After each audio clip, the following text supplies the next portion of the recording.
What's up, everybody? Zen Viking here with another gear video for you.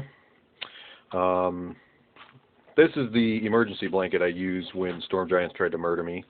The Survive Outdoors Longer survival blanket. It's not a huge, well, in some ways it's not a huge difference between your normal variety space blanket, emergency blanket, whatever it is. This one has some differences, minor differences. The plastic seems to be a little bit tougher. Some of these I've noticed over the years, they work great for what they're for, but the plastic can tear pretty easily. You know how some plastic will tear and some of it kind of stretches before it'll, break, and you kind of like can put finger stretches in it. That's what this one does. Somewhere on here there's one, but I'm not going to unfold it that much. The biggest deal with this thing is getting that durability into play. Yes, it's awesome in a long-term survival situation, which is, of course, a cliche term we throw around. But let's say you're outside for a long time, like more than one night, 3 nights, 4 nights. If this thing rips easily, it's going to get tore up, man. These things are feather light. They fly away. You got to anchor them down with rocks and stuff to keep them in place while you go off and do something else away from your camp. Or you're going to tie them up, tie them up and put little rocks in the corners to make, your little homemade grommets. And, it's just going to, any kind of force is going to hit, it's going to rip. So this will last longer. Cool. Right. Whatever. So, as much as wilderness survival is fun and wonderful, and I spend so many hours doing it, how realistic is that? Like, how day-to-day realistic? I mean, it is realistic, don't get me wrong, but how day-to-day realistic, useful is that? Not really. I do highly advocate putting space blankets into your gear.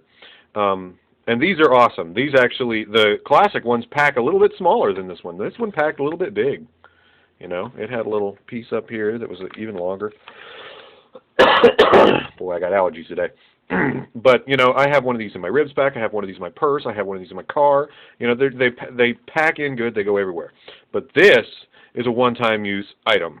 Even if it doesn't get ripped up, you got this on your hands. What the hell are you going to do with this? You're not going to get it back in this bag. And anybody who's fucked around with these things for any number of years knows you are not going to fold this motherfucker and put this shit back in this bag. They got motherfucking wizards somewhere folding these goddamn things. They will not fucking go back in the goddamn bag. I try to throw things violently and it doesn't work. This one's different. It was funny. I was actually, when I was done bivvying, I wrapped this all back up and was kind of stuffing it in here just to kind of get it out of the way. My buddy was saying, so yeah, that's kind of a one-time use item only, isn't it? I said, yeah, this is totally a one-time use thing, dude. You can't get this thing back in the bag. This is bullshit. And sure enough, a minute later, this bag was zipped up tight and complete. It was way puffier than it used to be, but then this all of a sudden becomes usable again. I've only got one other survival blanket that I've ever kept, and all I did was I took an unused pocket in my winter coat and just stuffed it in there so I'd have just one more, and it was a pocket I wasn't using. It was a huge pocket, but having this around, I can use this again now, and perhaps since it's not an emergency one-time use only thing, maybe I'll get more creative with it. I was thinking, maybe I'll make like a little reflector seat and warm my tushy up. Maybe if properly used, I could do a bit of a windscreen, though I'd have to be careful because, these things fly away. But the fact that it's going to have more casual usage is really neat. For an emergency kit, if your emergency kit is big, yeah, this will go in there good, and I recommend it because it's going to last longer. For a smaller kit, this thing doesn't really fit quite as well. Which is one of the criticisms I have against it. When I bivvied, this was just my blanket. I was so wet that reflectivity was the only thing that was going to give me any kind of warmth retain any kind of warmth. But honestly, and here comes another criticism. I had a lot of trouble keeping this thing around me. I would find that my butt was getting cold as it was sliding off my butt, or my feet were getting cold as it was sliding off my feet, and it was just, I was always kind of wrestling with it. And it would have been nice if it had just, stayed around me. So for future, emergency bivvies, I'm rolling this bad boy. That way it's got a cocoon all the way around, so I got coverage all the way, all the way. I don't have to worry about sliding this son of a bitch around. Ooh, slide around, slide around. Now, and this, another note, this one is a little bit bigger than this one, which might accommodate for its, for bigger packaging size. I believe it's, 2 inches by, no, not 2. It's 7 inches by, oh wow, 1.5 feet bigger, so it's actually quite a bit more coverage, which might be important to you. I don't know if this is actually the size of the 2-person blanket they sell now, because they sell a 2-person and a 1-person. I can't remember if I bought the quote-unquote 2-person or if they just, changed the packaging. But, whatever. Fuck storm giants, by the way. Fucking assholes. Anyways, here's my other criticism. This motherfucker right here. When I opened this thing, I tore these perforations right here. You can see the perforation. Tore open real easy, no big deal. And then the space blanket was inside of here, inside of this little plastic thing, and it was a tight fit. I was not getting this open with my wet, slimy hands. I might have had gotten there if I had gotten my teeth involved. But I ended up having to use my knife, long story short. And the problem I have with that is, this was no problem for me, man. I had a knife on me. Hell yeah, I sleep with a knife.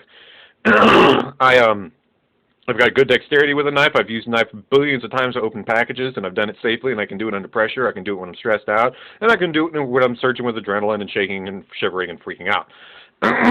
Can everybody do that? Do you know if you can do that for sure? Because I tell you, things get weird out there, man. And on just the side of cutting it, just the side of cutting it, you got to have a lot of manual dexterity to get in there. It wasn't like a big, 1-inch, wide swath that I could just shove my knife in. It was a little tight fit to not cut my blanket in the process and cut this thing off. It's a real fine cut. And when you're shaking and freaking out and everything's going crazy and it's Blair Witch, that might not be easy to do. You could cut your blanket. You could cut your fingers. Then you've got an injury. That's more panic. Fuck that. Not hot. And all this so that you can put a plastic thing into plastic and then wrap it in more plastic. I don't see the point. I don't see how that helps.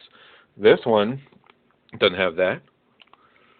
It's just a plastic bag, a little cardboard thing, and the blanket. That's all you need.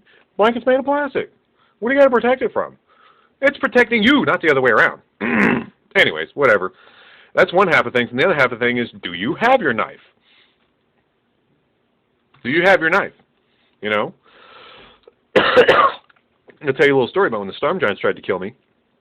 I grabbed my my ribs pack, and I grabbed my down sleeping bag. Way to go, smart guy. Yeah, Zen Viking, the smart guy.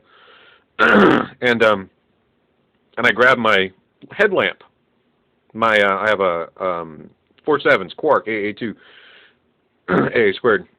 Took that thing off the ridgeline, brought it with me into that the screened-in shelter that just had all of this storm giant spit flying at me. Looked like something, from, when they landed in Aliens, when they landed in the, crazy fortress place that was all riddled with water and destroyed. That's what it felt like. And I put my flashlight down on the table when I got in there. I then reached onto my ribs pack, pulled off my emergency light, which is a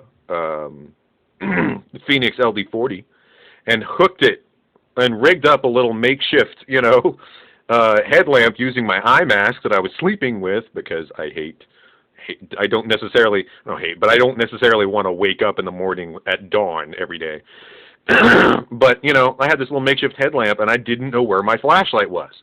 That's how retarded I had become with panic and just wigginess and you just lose control of everything, Your whole world, I tell you, it's so strange to watch your shelter just disintegrate in front of you.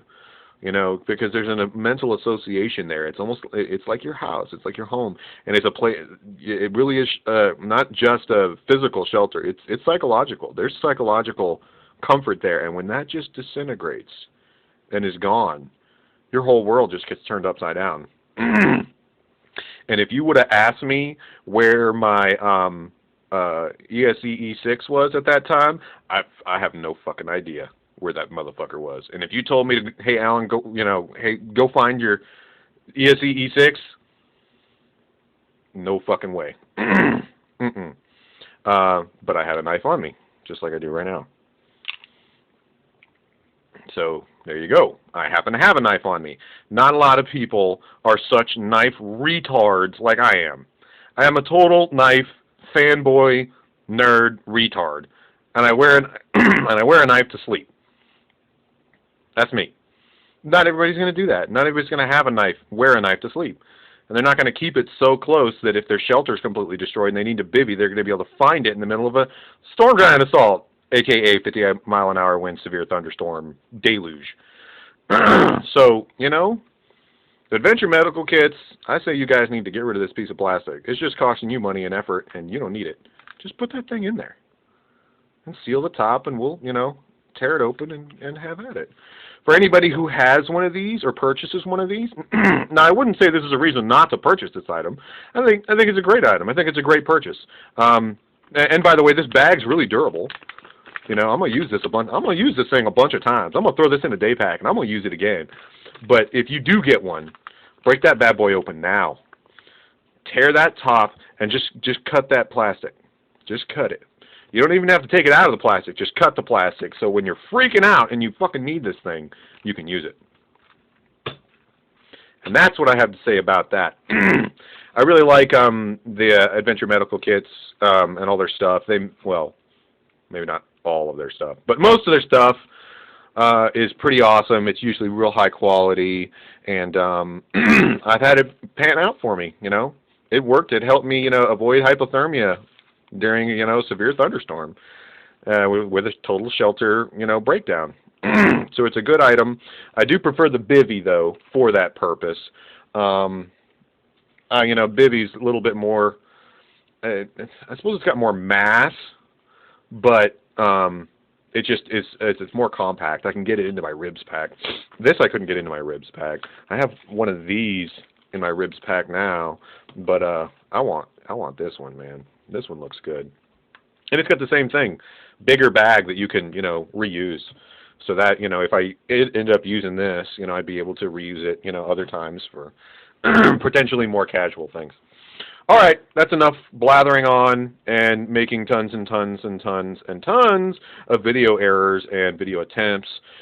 This is Zen Viking giving you the recommendations and sharing the Dharma with you and the gear talk and all that nonsense.